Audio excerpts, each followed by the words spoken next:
जनता में विश्वास इसलिए है कि देश के 60 करोड़ गरीबों को நாடாளுமன்றத்தில் நம்பிக்கையில்லா தீர்மானத்தின் மீது மத்திய உள்துறை அமைச்சர் அமித்ஷா பேசி வரக்கூடிய அந்த காட்சிகளை பார்க்கலாம். किया है तो नरेंद्र मोदी सरकार. मान्यवर, मैं डिटेल बात बाद में करता हूं. मैं भी देश भर में घूमता हूं, जनता के बीच में जाता हूं.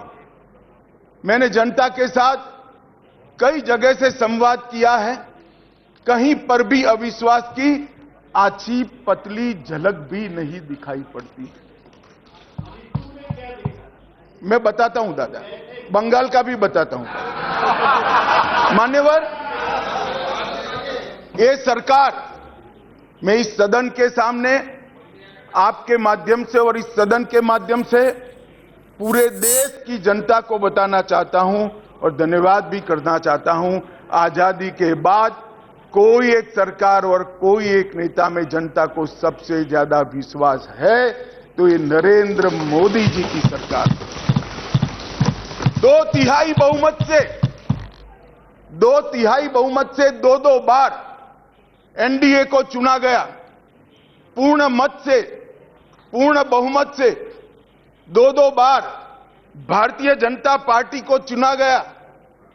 30 साल के बाद पहली बार पूर्ण बहुमत की स्थिर सरकार देने का काम ये देश की जनता ने लगातार 2 बार किया. और प्रधानमंत्री, मान्यवर, ये प्रधानमंत्री ऐसे हैं जो आजादी के बाद देश में सबसे लोकप्रिय प्रधानमंत्री कोई है तो नरेंद्र मोदी. और ये मैं नहीं कहता, दुनिया भर के कई सर्वेक्षण कहते हैं आजादी के बाद सबसे ज्यादा एक भी छुट्टी लिए बगैर 24 घंटे में से 17 घंटे काम करने वाला कोई प्रधानमंत्री है तो नरेंद्र मोदी. मान्यवर, आजादी के बाद देश के हर राज्य में सबसे ज्यादा किलोमीटर और सबसे ज्यादा दिन प्रवास करने वाला कोई प्रधानमंत्री है तो नरेंद्र मोदी. मान्यवर, कोई सरकारें कई सालों तक चलती है. कांग्रेस पार्टी की सरकार 35 साल तक अक्षुण्ण रूप से चली. कई सालों तक चलते हैं. तब 2, 3, 4 निर्णय ऐसे होते हैं जिसको युगों तक याद किया जाता है. माननीय नरेंद्र मोदी सरकार 9 साल हुए. 9 साल में 50 से ज्यादा फैसले ऐसे हैं जो युगांतकारी फैसले हैं, जो इतिहास के अंदर स्वर्ण अक्षरों से मंडित. मान्यवर, आज 9 अगस्त का दिन है. 9 अगस्त के दिन महात्मा गांधी ने हमारे आजादी के आंदोलन के एक नए अध्याय की शुरुआत की थी. उन्होंने नारा दिया था, अंग्रेजों भारत छोड़ो. क्विट इंडिया का नारा दिया था. मोदी जी ने ये 9 साल के अंदर 2014 से 2023 में लगभग 9.5 साल में एक नए प्रकार का राजनीतिक युग का शुरुआत किया है. मान्यवर, लगभग 30 साल से इस देश की राजनीति भ्रष्टाचार, परिवारवाद और तुष्टीकरण के नासूर से ग्रसित रही. सारे के सारे जनादेश, कोई भी चुनावी विजय पराजय के आंकड़ों के एनालिसिस करने वाले पंडित सारे जय पराजय को देख ले. मोदी जी के 2014 के विजय के पहले सारे जय पराजय या तो भ्रष्टाचार से प्रभावित थे, भ्रष्टाचार किया इसको हटाने के लिए आए, या तो परिवारवाद से प्रभावित थे, परिवारवाद के पीछे जातिवाद का एक अनवरत संतान भी होता है, और तुष्टीकरण से प्रभावित जनादेश थे. भारतीय लोकतंत्र को ये 3 नासूरों ने घेर लिया था. नरेंद्र मोदी जी ने भ्रष्टाचार, परिवारवाद और तुष्टीकरण को हटाकर पॉलिटिक्स ऑफ परफॉर्मेंस को तरजीह दी. और आज विकास जनता के फैसलों का निर्णय करता है. मगर फिर भी कहीं कहीं दूर तक भ्रष्टाचार भी बैठा है, बच गया है, परिवारवाद तो दिखाई ही पड़ता है और तुष्टीकरण की राजनीति भी चलती है। इसलिए मोदी जी ने आज नारा दिया है, भ्रष्टाचार क्विट इंडिया, परिवारवाद क्विट इंडिया, तुष्टीकरण क्विट इंडिया।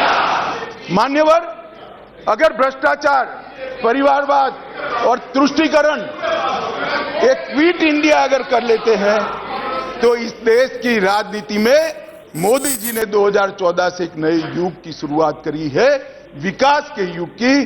वो हमारे स्वतंत्रता सेनानियों के कल्पना के भारत की निर्मित 2047 के बहुत साल पहले कर देगी, इसका मुझे पूरा विश्वास है। मान्यवर, अविश्वास का प्रस्ताव एक संवैधानिक प्रक्रिया है, हमें कोई आपत्ति नहीं। विपक्ष का उद्देश्य है कोई भी हो, विपक्ष का अधिकार है अविश्वास का प्रस्ताव ले आते हैं। और मैं तो कई बार मानता हूं कि अविश्वास प्रस्ताव से पार्टियों के और गठबंधनों के चरित्र उजागर होते हैं। कई बार अविश्वास प्रस्ताव आए, मैंने जैसे पहले कहा, मैं 3 अविश्वास प्रस्ताव का जिक्र करना जरूर चाहूंगा। 2 अविश्वास प्रस्ताव है यूपीए सरकार के खिलाफ, जो हम विपक्ष में थे तब लेकर आए थे, और एक अविश्वास प्रस्ताव एनडीए सरकार के खिलाफ था, जो यूपीए जब विपक्ष में थी तब लेकर। 1993 जुलाई में नरसिम्हा राव जी की कांग्रेस की सरकार थी, उसके खिलाफ अविश्वास प्रस्ताव आया। अब सरकार बचानी होती है, नरसिम्हा राव जी को बचानी थी। कांग्रेस का मूल सिद्धांत है येन केन प्रकारेण सत्ता में बने रहना, सत्ता में बने रहने का प्रयास करना। ना इसके लिए सिद्धांत होते हैं, ना नीतियां होती है, ना औचित्य होता है। मान्यवर, नरसिम्हा राव जी की सरकार अविश्वास प्रस्ताव जीत गई और बाद में कई लोगों को जेल की सजा हुई, स्वयं नरसिम्हा राव जी को हुई, क्योंकि झारखंड मुक्ति मोर्चा को घूस देकर अविश्वास प्रस्ताव पर विजय प्राप्त करी। आज कांग्रेस भी है, कांग्रेस भी वहां बैठी है और झारखंड मुक्ति मोर्चा भी वहां बैठा है। मान्यवर, 2008 में मनमोहन सिंह जी विश्वास प्रस्ताव लेकर आए। विश्वास प्रस्ताव के वक्त भी एक बार यहां पर बरोबर देश में वातावरण हो गया था कि इनके पास बहुमत नहीं है, बहुमत था भी नहीं। और मान्यवर, इस सदन ने उस वक्त सबसे कलंकित घटना देखनी पड़ी, सांसदों को करोड़ों रुपए की घूस लेनी पड़ी और हमारे ऑनेस्ट सांसद वो रुपया लेकर पीठ के सामने आए और कहा कि हमें संरक्षण चाहिए, हमें रुपया ऑफर किया गया और वो सरकार बचा ली। तो एक तो चरित्र है यूपीए का, सरकार के सामने अविश्वास का प्रस्ताव आए या कोई अविश्वास का प्रस्ताव न लाए, इसलिए विश्वास का प्रस्ताव वो स्वयं लाए।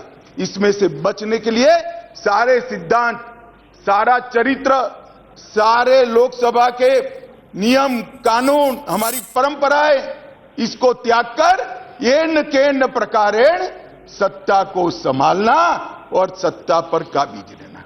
इसके सामने मान्यवर दूसरा एक उदाहरण,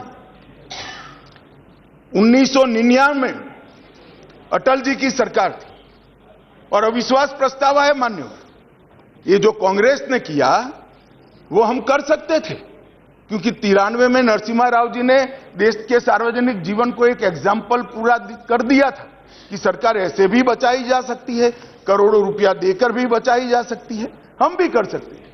मगर हमने नहीं किया, हमने नहीं किया।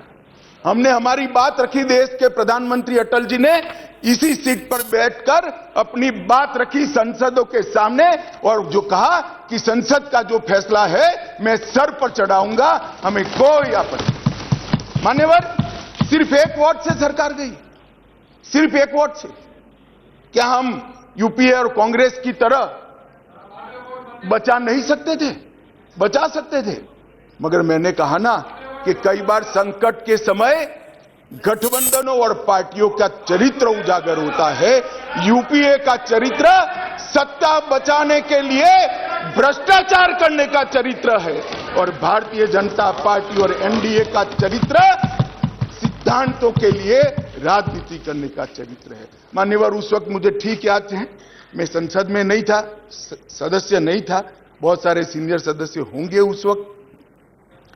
मान्यवर, एक ही वोट का फर्क था और अंत में गिरधर गोमांग के वोट को हमारे उड़ीसा के पूर्व मुख्यमंत्री उस वक्त मुख्यमंत्री से शपथ ले चुके थे और वोट डालने आए थे। वो वोट को वैलिड गिनना या न गिनना, मगर मान्यवर, आप जिस आसन पर बैठे हो इसकी भी गरिमा का एनडीए ने पालन किया था। हमने कोई दबाव नहीं बनाया, एक वोट हमारे विरुद्ध में गया, हमारी सरकार चली गई। मगर आज मैं फिर से कहना चाहता हूं गौरव गोगोई जी को, मगर जनता है जो सब देखती है, जनता है जो सब जानती है। एक वोट से हमारी सरकार गई, एक वोट से हमारी सरकार जरूर गई, परंतु अंत में क्या हुआ?